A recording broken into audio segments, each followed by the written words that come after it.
আচ্ছা নূর, আমার দিকে তাকাও তো, তুমি কি আমাকে কিছু বলতে চাও? কেন, আমাকে দেখে কি তাই মনে হয়? হ্যাঁ মনে হয়। সত্যি করে বলো না, কিছু কি বলতে চাও? আমার কথায় নূর আমার দিকে তাকিয়ে বলল, ভালো লাগে আপনাকে, অনেক ভালো লাগে, আগে থেকেই। নূরের কথা যেন আকাশ থেকে বললাম। আমাকে নূরের ভালো লাগে, নূরকেও তো আমার ভালো লাগে। ভয়ে ওকে বলিনি, কিন্তু নূর যে আমাকে পছন্দ করে যেটা ভাবতে পারিনি। নূরকে আমার ভালো লাগে কথাটা ওকে বুঝতে না দিয়ে বললাম, নূর সত্যি বলছো নাকি মজা করছো? তুমি একটা পরী, আমি মানুষ, আমাকে তোমার ভালো লাগে এটা কি সম্ভব? একবার ভালো লেগে গেলে শত বাধা আসলেও সেটা সম্ভব। আপনাকে শুধু ভালো লাগে না, ভালোবাসি। মাদ্রাসায় গিয়ে আমার কথা ভুলে যেও না, আমার কথা কাউকে বলে দিও না, ভাইকেও বলো না, মনে থাকবে তো? এখন ঘুমাও। নূরের কথায় অবাক হয়ে শুয়ে রইলাম। এদিকে আমাকে কথাগুলো বলে চলে গেল নূর। নূর চলে যাবার কিছুক্ষণ পর আমি ঘুমিয়ে পড়লাম। আমার যখন ভেঙে যায় ঘুম, তখন আমি নিজেকে দেখতে পাই মাদ্রাসায়। নিজেকে মাদ্রাসায় দেখে বলি, আমি এখানে আসলাম কিভাবে? সিরাজ বলল, চুপ থাক, কেউ শুনে ফেলবে, আমি তোমাকে নিয়ে আসছি, সবকিছু স্বাভাবিক আছে, স্বাভাবিকভাবে চলাফেরা কর। সিরাজের কথায় আমিও স্বাভাবিকভাবে চলাফেরা করতে লাগলাম। এভাবে আবারও সিরাজও আমার মাদ্রাসায় কাটতে লাগলো দিন। পড়াশোনার পাশাপাশি দুজনে কাটতে লাগলো ভালো সময়।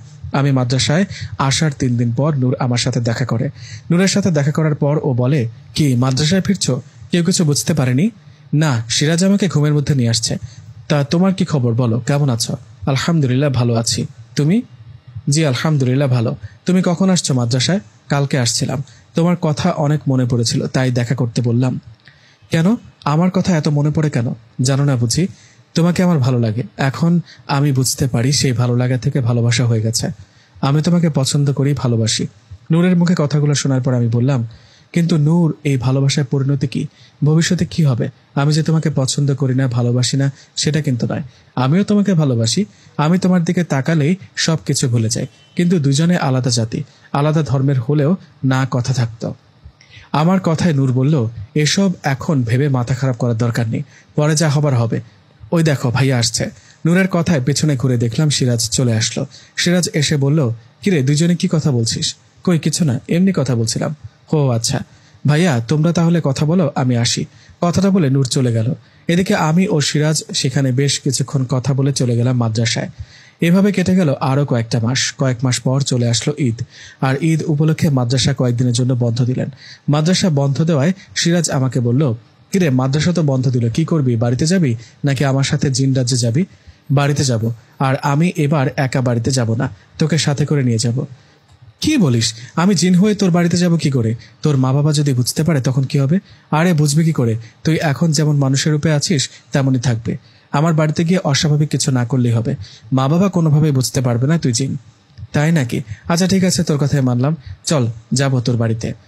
সিরাজের কথায় আমি খুশি মনে সিরাজকে বললাম, আচ্ছা তোকে তো আমার সাথে নিয়ে যাচ্ছি, নূরের কি হবে? নূরকে আমাদের সাথে নিয়ে যায় না? কিন্তু মা বাবা ওরা যদি কিছু বলে? কি আর বলবে, কিছু বলবে না। তুই তোর মা বাবাকে বুঝিয়ে বলিস, কেমন? ওকে ঠিক আছে। সিরাজের কথায় পরের দিন নূর, আমি ও সিরাজ তিনজনই চলে আসলাম আমাদের বাড়িতে। আমাদের বাড়িতে আসার পর মা সিরাজ ও নূরকে দেখে খুশি হয়ে বললেন, বাবা আমি যদি ভুল না করি তোমার নাম সিরাজ, তাই না? হ্যাঁ আমি তো সিরাজ, আপনি জানলেন কি করে? তুমি হোসেনের ভালো বন্ধু। হোসেন তো তোমার কথা বলে মাঝে মাঝে। কিন্তু বাবা ও কে? হোসেন? ওকে ওকে তো চিনলাম না। মায়ের কথার জবাবে আমি বললাম, মা ওর নাম নূর। নূর সিরাজের ছোট বোন। আমি কয়েক মাস আগে সিরাজের বোনের বাড়িতে গিয়েছিলাম ঘুরতে, তাই এখন সিরাজ ও নূরকে নিয়ে আসলাম আমাদের বাসায়। মা বলল, খুব ভালো করেছিস বাবা, যা বাবা সিরাজকে নিয়ে ভেতরে যা, তোরা দুজন একসাথে থাকবি। আর মা নূর তুমি আসো, আমার সাথে আসো। মায়ের কথায় আমি সিরাজকে নিয়ে ভেতরে গেলাম। ওদিকে মা নূরকে নিয়ে অন্য রুমে গেলেন। নূর ও সিরাজ আমার বাড়িতে আসায় মা বাবা ওদের অনেক যত্ন করতে লাগলেন। আমি সবসময় ভয় থাকতাম, না জানি মা বাবা কখন বুঝে যায় নূর আর সিরাজ মানুষ না, ওরা জিন জাতি। এইভাবে ভয়ের মাঝে কেটে গেল দিনটা। সেই রাতে মা আমাকে ডাক দিয়ে বলল, বাবা হোসেন তোকে একটা কথা বলার ছিল। মায়ের কথা জবাবে আমি বললাম, কি এমন কথা মা যার জন্য আমাকে একা ডেকে নিয়ে আসলে? নূরের কথা বলার জন্য তোকে ডাকলাম। মা গো মা, মেয়েটা কি সুন্দর, একদম পরীর মতো দেখতে। ও তো আসলে একটা পরী। মানে? না মানে পরীর মতো দেখতে, ঠিক বলেছ। আমার তো ওকে অনেক পছন্দ হয়েছে। ইস, যদি মেয়েটাকে আমার ছেলের বউ করতে পারতাম। মায়ের কথা শুনে মুচকে একটা হাসি দিয়ে বললাম, মা তুমি কি যে বলো, নূর জানতে পারলে মন খারাপ করবে তো। মন খারাপ করবে কেন? ওকে আমার পছন্দ হয়েছে তাই বললাম। ভাবছি তোর বাবাকে বলে নূরের মা বাবাকে বলবো আর তোর আর নূরের বিয়ের কথা। না না মা, এটা করো না, নূরের মা বাবা অনেক রাগী, ওরা এখনই নূরকে বিয়ে দেবে না, ওরা নূরকে আরো পড়াতে চায়। তাহলে তোর সাথে বিয়ে ঠিক করে রাখবো। নূরের পড়াশোনা শেষ হলে তোর সাথে বিয়ে হবে। মা, তুমি হঠাৎ নূরের সাথে আমার বিয়ে দেবার কথা ভাবলে কেন? এসব এখন কাউকে কিছু বলো না, সময় হোক তখন না হয় বলো। তাছাড়া নূরেরও তো পছন্দের কেউ থাকতে পারে, তাই না? সেটা তো জানি না। আচ্ছা, এখন বাদ দে এসব। নূর আর সিরাজকে ডেকে নিয়ে আয়, আমি খাবার দিচ্ছি। আমাকে কথাটা বলে মা চলে গেলেন। মা চলে যাওয়ার পর আমি রুমে গিয়ে সিরাজ ও নূরকে নিয়ে খেতে আসলাম। ঈদ সবার জন্য নিয়ে আসে অনেক খুশি। ঈদ মানে আনন্দ। সেই আনন্দটা যেন আরো বেড়ে গেছে সিরাজ আর নূর আমার বাড়িতে আসায়। সিরাজ ও নূর আমার বাড়িতে ছিল কয়েকটা দিন। এই কয়দিনে অনেকটা মজা করেছি, ঘুরেছি ফিরেছি। কয়েকদিন থাকার পর মাদ্রাসা যখন খুললো তখন আমরা তিনজনই আবারও চলে গেলাম মাদ্রাসায়। মাদ্রাসায় আসার পর এভাবে কেটে গেল আরো 2 বছর। এই 2 বছরে পড়াশোনার পাশাপাশি সিরাজ ও নূরের সাথে আড্ডা দেয়া, গল্প করা এসব চলছিলই। এদিকে এই 2 বছরে নূর আর আমি একে অপরকে অনেকটা ভালোবেসে ফেলি। দুজনের মাঝেই শুরু হয় মিষ্টি মধুর প্রেম। সব জিনিসের যেমন একটা শেষ আছে, কিছু কিছু সময় ইচ্ছের বিরুদ্ধে গিয়ে যেমন কিছু কাজ করতে হয়, তেমনি একটা দিন আসলো আমার ও সিরাজের মধ্যে। আমরা যে মাদ্রাসায় পড়তাম সেই মাদ্রাসায় আমাদের পড়াশোনা শেষ হয়ে যায়। সিরাজ ও আমি দুজনে ছোটবেলা থেকে একসাথে পড়াশোনা করেছি। দুজনের মধ্যে মিশে আছে কত স্মৃতি।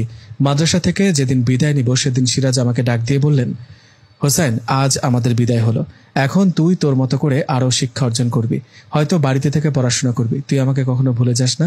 সিরাজের মুখে কথাটা শুনে চোখে পানি চলে আসছিল তখন।